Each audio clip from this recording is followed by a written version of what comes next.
So Tom, Winterfolk has been how many years? This is the 26th Wow. year.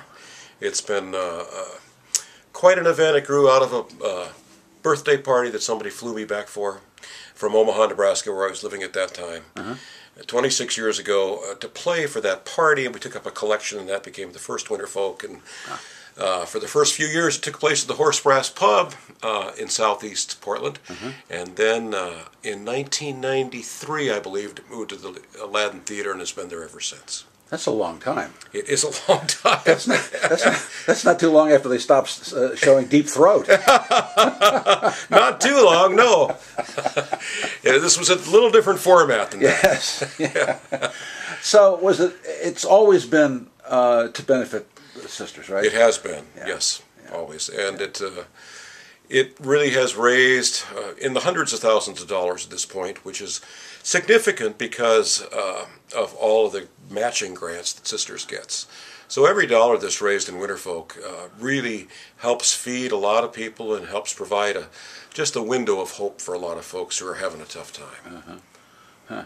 I don't see you listed as performing. I am.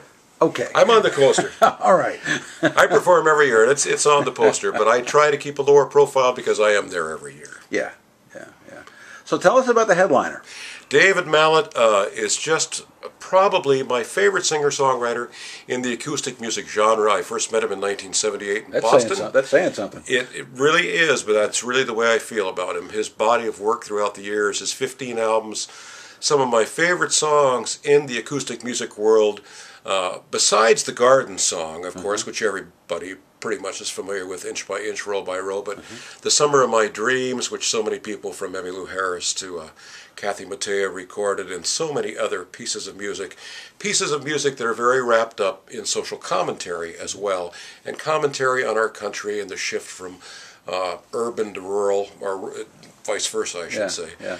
But his melodic sense, his sense of poetry, I've just always really admired David's work. He's a good friend, and I'm really glad that he decided to fly all the way out here from Maine to be a part of Winterfolk. From Maine. Not Portland, Maine. No. Okay. But north of Portland, Maine. Yeah. Actually up by Bangor. Will he be singing solo, or will he have somebody who will have accompaniment? He's got a bass player who wanted to come out too. I sponsored a concert for them last springtime in Vancouver, and he was really interested in coming back.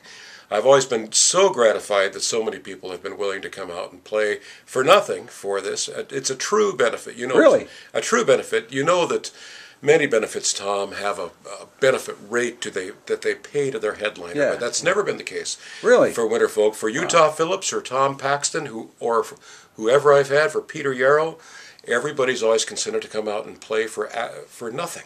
Wow. So it's a real labor of love for people. They really believe in what we're trying to accomplish and of the mission of Sisters of the Road. Yeah. So who else is on the bill?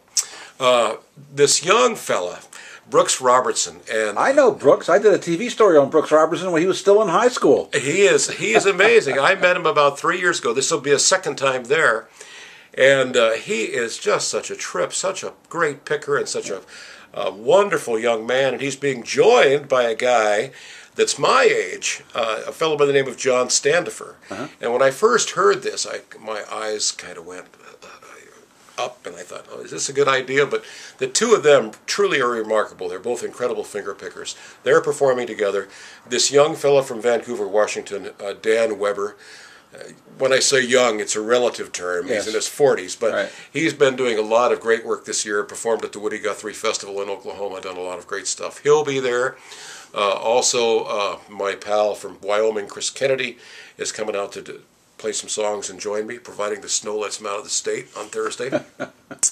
And also Jill Trenholm from the Oregon coast, who is a remarkable singer-songwriter, and her artistic pursuits are many and varied. And then Hans Araki, the great gifted flute and shakuhachi player, just marvelous person who's really becoming a household name in Celtic music all around the world, the tours that he's done this year. So Hans will be there with Kerry Novotny. And I'm assuming that you all get together at the end and sing together. Oh, yes. And you can assume rightly that this year the finale will be a couple of Pete songs. Oh, boy. Has to be. That's tough. Has to be. Has to be. That's tough. He needs to be honored. Pete never got to perform at Winterfolk, but he expressed interest in it to me once, and we never got it together. But of course, he didn't travel much at all in his later years. But it's just the kind of event Pete Seeger would have been so involved and excited about being in, because it is exactly what Pete spent his whole life doing: building community and making people aware of their ability to change their lives and people's lives around them. What did Pete mean to you?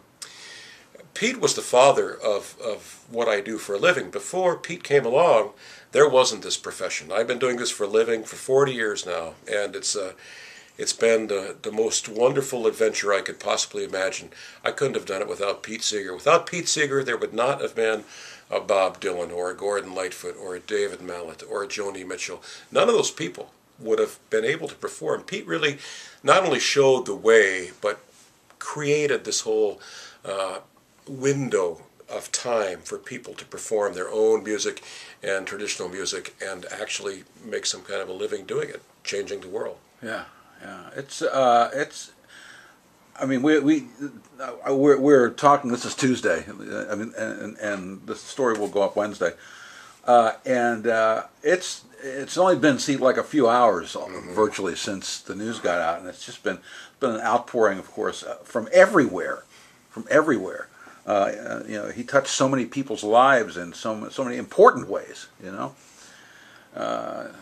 Bruce Springsteen, being a person in popular music who everybody can relate to and know, even if they don't know much about acoustic music at all. But Bruce freely says that Pete changed his life from the time he was a young boy, in the way that he thought about music, in the way that he thought about the power of music to change things.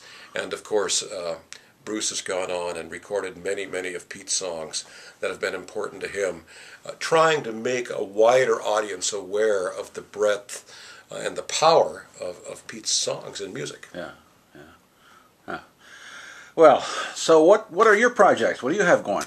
Well, as always, I've got a lot of gigs going. My series of festivals going on that I perform. One of the ones I love every year is the Wanda Fuca Festival up at Port Angeles that I do every year, which is always a great joy to be a part of. It's a widely ranging music festival, and it's a privilege to be a part of.